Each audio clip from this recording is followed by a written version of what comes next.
how to find SKU on Walmart. You want to Google search for Walmart. You can do this on your phone as well, and just load up the first website that pops up right here.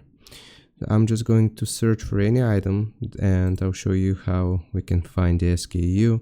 It doesn't really matter. So for example, let's do this bag right here.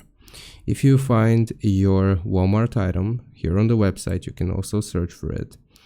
Then at the top, we want to focus on the link itself.